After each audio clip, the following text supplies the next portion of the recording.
कसं आहे माहिती आहे का, जर उपवास असेल आणि आपल्याला काहीतरी गोड असं खावंसं वाटत असेल तर अशा वेळेस हा पदार्थ तुम्ही नक्की ट्राय करू शकता। इथं मी पॅनमध्ये 1 चमचा तूप घातलेलं आहे, त्यामध्ये ड्रायफ्रूटचे तुकडे छान असे फ्राय करून घेतलेले आहेत आणि यामध्ये दूध घालून घेतलेलं आहे। आता हे दूध छान असं उकळी येऊ द्यायची आहे। तोपर्यंत मी इकडं साईडला अर्धी वाटी भगर भिजत घातलेली होती अर्धा तासासाठी, ती मिक्सरच्या भांड्यामध्ये काढून घेतलेली आहे। त्यामध्ये थोडंसं पाणी घालून याची छान अशी पेस्ट बनवून घेतलेली आहे। आता इकडं दुधालाही छान अशी उकळी आलेली आहे आणि आपण जे मिक्सरमध्ये वाटून घेतलेलं आहे भगरीचं वाटण ते या दुधामध्ये घालून घ्यायचं आहे, छान असं ढवळून घ्यायचं आहे। आता यामध्ये चवीनुसार साखर घालून घ्यायची आहे आणि छान असं मिक्स करून याला 2-3 मिनिटासाठी शिजवून घ्यायचं आहे।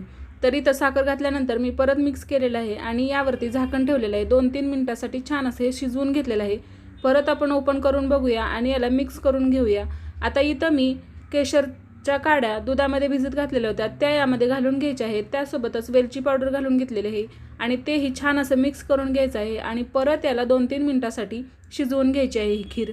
तर आता इथे तुम्ही बघू शकता किती मस्त अशी ही खीर झालेली आहे, याची कन्सिस्टन्सी तुम्ही चेक करू शकता।